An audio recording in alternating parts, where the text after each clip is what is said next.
श्री स्वामी समर्थ. जय जय स्वामी समर्थ. सुख शांतीसाठी सोपे उपाय आणि तोडगे.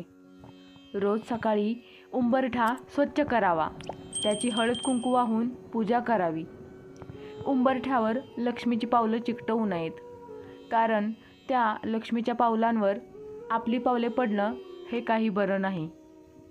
मुख्य दरवाजास उंबरठा असणे आवश्यक असते. घराच्या मुख्य दरवाजापेक्षा घराचे आतील दरवाजे हे कधीही उंच अथवा मोठे असू नयेत. देवघरात देवाच्या फोटोबरोबर मृत व्यक्तींचे फोटो ठेवू नये. घराचा मुख्य दरवाजा नेहमी फडक्याने पुसून स्वच्छ ठेवावा. तसेच संध्याकाळी तिन्ही सांजेला मुख्य दरवाजाला थोडा वेळ उघडा ठेवावा. त्यावेळेस धूप दाखवावा. घरातील नवीन केरसुणी आणल्यावर तिला हळद कुंकू लावून पूजा करून वापरावी. तिला पाय लावू नये व ती सहज दिसेल अशी ठेवू नये. दिवे लागल्यावर झाडू मारू नये. जी व्यक्ती दररोज सूर्यनारायणाला किंवा गणपतीला नमस्कार करते तिला आयुष्य, आरोग्य, ऐश्वर्य व तेजाची प्राप्ती होते. घराच्या प्रवेशद्वारावर मुख्य दरवाजावर लाल रंगाचे कुंकवाचे स्वास्तिक चिन्ह काढावे. या स्वास्तिकची स्टिकर्स शक्यतो लावू नये. रोज सकाळी पूजा झाल्यावर घरात शंख न विसरता फुंकावा. घरात वास्तव्यास असलेली अलक्ष्मी, लक्ष्मीची मोठी बहीण अवदसा काढता पाय घेईल आणि लक्ष्मी घरात चिरंतन नांदेल. आपल्या कपाळी मधल्या बोटाने गंध लावूनच नंतर देवपूजा करावी, म्हणजे ती पूजा पूर्ण होते. वास्तूमध्ये किंवा पूजेमध्ये कोणत्याही प्रकारची अंत्यविधीची रक्षा ठेवू नये.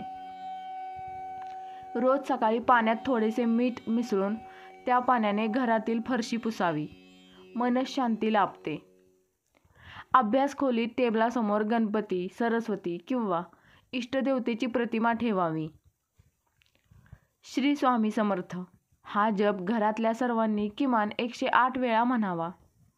कोणाही एका व्यक्तीने रोज 1000 जप करावा. याने धनलाभ होतो. तुळशीत काही लोक शंकराची पिंड ठेवतात, ते चुकीचे आहे. तर काही लोक भंगलेल्या मूर्ती तुळशीत ठेवतात, तेही चुकीचे आहे. तुळशीत फक्त देवास वापरलेले पाणी विसर्जित करावे. लहान मुलांकडून काही नित्य स्तोत्र रोज म्हणून घ्यावीत व आपणही म्हणावीत. रोज सकाळ संध्याकाळ आपणास आवडत्या अशा मंद सुवासाची उदबत्ती किंवा धूप घरात जाळावे. घरात नंदादीप सतत तेवत ठेवल्याने अशुभ ऊर्जा घरात राहत नाही. दिवा वा समईच्या ज्योतीचे तोंड उत्तरेकडे असल्यास लक्ष्मी प्रसन्न होते. पूर्वेकडे असल्यास सुखप्राप्ती होते. आपल्या घरामध्ये आपली पत्नी, मुले किंवा कोणालाही अपशब्द वापरू नयेत, कारण वास्तू नेहमी तथास्तु म्हणत असते. मुले नीट वागण्यासाठी नवनाथ भक्तिसारातील 5वा अध्याय घरात दररोज संध्याकाळी 7 नंतर वाचावा. ज्यांचा विवाह होण्यास अनेक अडचणी येतात, ठरलेले विवाह मोडतात, अशांनी नवनाथ भक्तिसार 28वा अध्याय दररोज संध्याकाळी 7 नंतर वाचावा. सतत पवित्र गोष्टींचे ध्यान करावे. चुकूनही अपशब्द बोलू नये.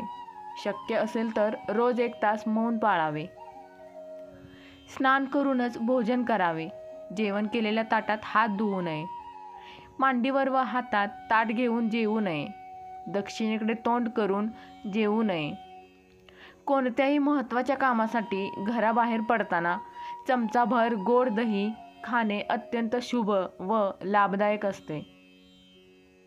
लक्ष्मीची साधना, पूजा, प्रार्थना करताना साधकाचे तोंड पूर्वेकडे अथवा उत्तरेकडे असावे.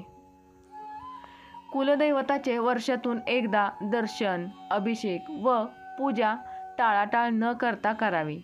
तुमच्याकडे पैशाचा ओघ सतत वाहत राहील. श्री स्वामी समर्थ. जय जय स्वामी समर्थ. व्हिडिओ आवडल्यास व्हिडिओला लाईक करा आणि चॅनेलला सबस्क्राईब करा. धन्यवाद.